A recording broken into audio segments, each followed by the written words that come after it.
안녕하세요. 법학박사 법무사 전문위원 김철주입니다. 오늘은 주식 리딩 사기 카드 취소 답변서에 대해서 가르쳐 드리겠습니다. 우리가 이제 리딩 방이 많이 있는데 코인 리딩 방, 주식 리딩 방부터 굉장히 많아요. 이게 사기하고 관련될 수가 있는데 우리가 이제 주식 같은 경우는 저도 한 주식을 한 30년 했지만 그 자기가 공부해 갖고 해야지. 국내 주식이든 미국 주식이든 일본 주식이든 해외 주식을 자기 공부해도 어려워요. 자기가 그 회사의 확신을 가지고 금액이 커지면 심리가 작용하기 때문에 남 말만 들어갖고는 심리에서 지기 때문에 잃을 수가 있고요. 또 사기에 연루될 수도 있고, 사기가 아니라도 개미들은 이 단합이 안 되기 때문에 돈 벌기가 쉽지 않은 구조예요. 지식이 공부를 많이 해야 돼. 부동산도 그렇고 주식도 그렇고. 이제 이 등록된 업체도 있고 정식 등록되지 않은 업체들도 있는데, 주식 이제 그 추천을 하면 수수료를 처음에는 몇십만원, 그 다음에 몇백, 몇천만원 이렇게 요구를 해요.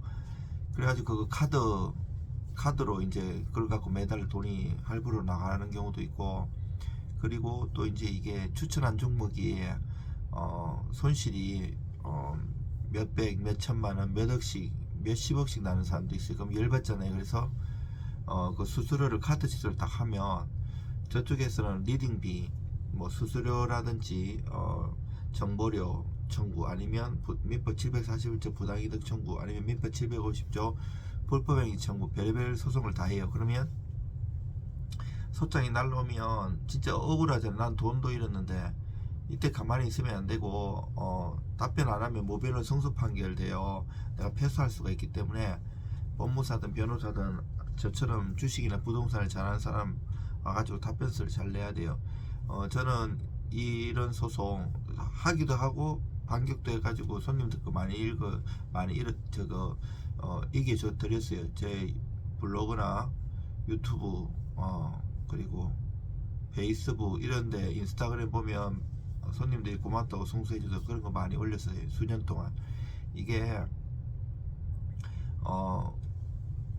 소장이 오면 거기에 대해서 사실관계도 조목조목 반박해야 되고, 법리적으로도 반박을 해야 돼. 판례와 법을 가지고 소명칭이나 내용에 따라 달라요. 만약 얘들이 부당이득 741조로 소송이 들어오면 그 핵심 쟁점은 부당이득이 있어야 되는데, 나는 부당이득이 없다는 걸 잘 깨줘 가지고, 또 검감원 고시부터 해서 우리나라 판례, 예규 이런 것도 많이 찾아갖고 법조문을 한 수십 개 있잖아요.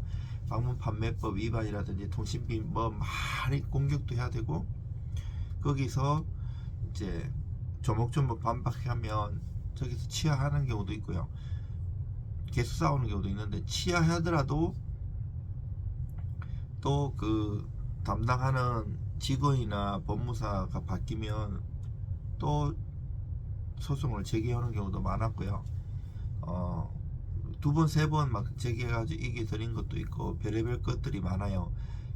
소송 같은 거는 정성이고 심리가 있기 때문에, 일단은 사실관계는 본인이 잘 알아도 사실관계를 정리하면서 법적인 전문가하고 주식을 잘하는 사람하고 서로 상호 협의하면서 주거니 받거니 하면서 수없이 글을 다듬고 공격 포인트를 준비를 해서 공격을 해야 돼요. 반격을 하면서.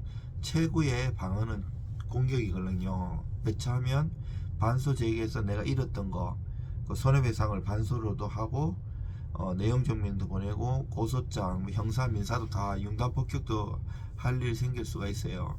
그래가지고 얘들이 보통 보면 이제 그 리딩비 중간에 안 주면 뭐 직원이든 아니면 법무사 업체든 변호사 업체에서 그 내막은 잘 모르면서 다 한꺼번에 막 보내요. 그래가지고 대꾸 잘 안 하는 사람들은 그냥 무변 원고 승소 판결 받아가지고 강제 집행해요. 뭐 재산 명시, 채무불이행자 명부등재, 채권 압류 추심, 뭐 여러가지 은행 통장, 그리고 정권 보험 이런데 압류도 들어오고 이래요. 그래서 집행권을 만들기 전에 내가 반박해갖고 적극적으로 다투어야 돼요.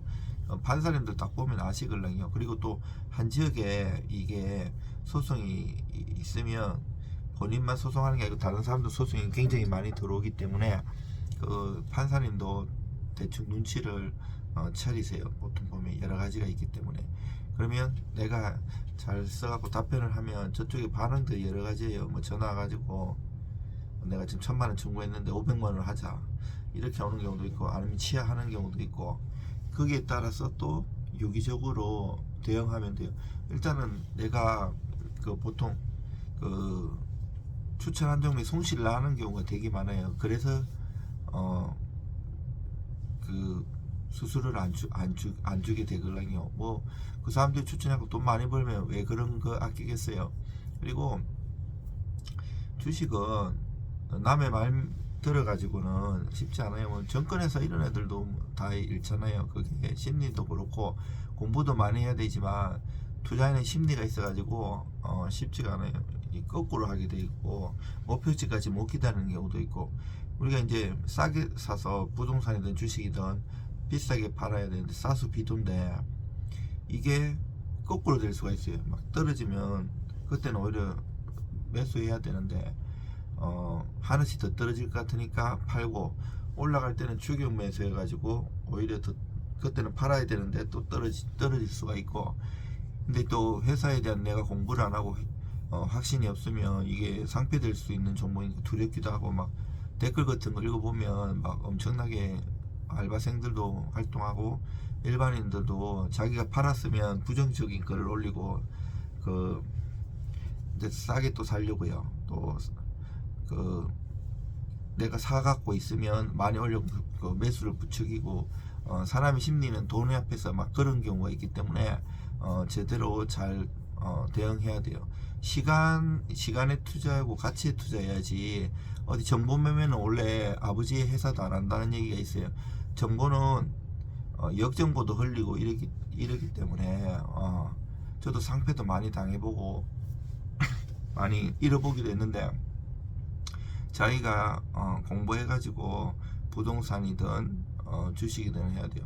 그래야지 내가 그 소기의 목표를 달성할 수 있어요. 그리고 이게 이제 사기죄도 형법 340조에 1조에 보면, 제가 박사학위를 형법 형사법으로 박사학위를 받았는데 서울시에서 이 사기죄도 340조에 보면 도이치 슈프라의 독일어로 타츠 베스탄테, 이게 이제 구성요건 해당성인데 기망이 있고 그 기망을 해가지고 거짓말 해갖고 처분행위를 하고 이게 손해가 있고 이중의 고의가 있고, 이 기망도 적극적 기망, 소극적 기망, 묵시적 기망, 기망의 종류도 엄청나게 많아요. 이게 잘 해야 돼요. 그 고소해가지고 다 받아주는 것도 아니고, 만약에 기소 안 되면 경찰 불송치 되면 경찰 불송치 결정에 대한 이의 신청, 그리고 검찰 항고, 재정 신청, 재항고, 뭐 각가지 제도들도 있고요. 방금 이 소송에 내가 오히려 그 리딩 업체에서 소송이 들어오면 뭐 고소도 같이 할 것인지, 아니면 답변서 딱 하면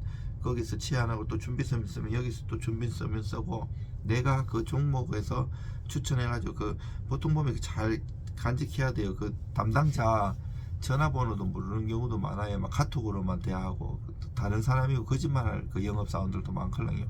아주 몇 배 오른다는 거 이런 캡처하고 내가 그 종목 추천해가지고 이래 손실이 일어난 거 그때 정권에서 그 앱 다 보면 다 있어요. 언제 매수하고 언제 손실이 얼마하고 매매 손익이라든지 손익 추이라든지 그런 거를 증빙 자료를 잘 정리하고 일목요연하게 육하원칙으로 해야지 전문가인 법무사든 변호사든 그거를 법리적으로 잘 공격하고 방어할 수 있거든요.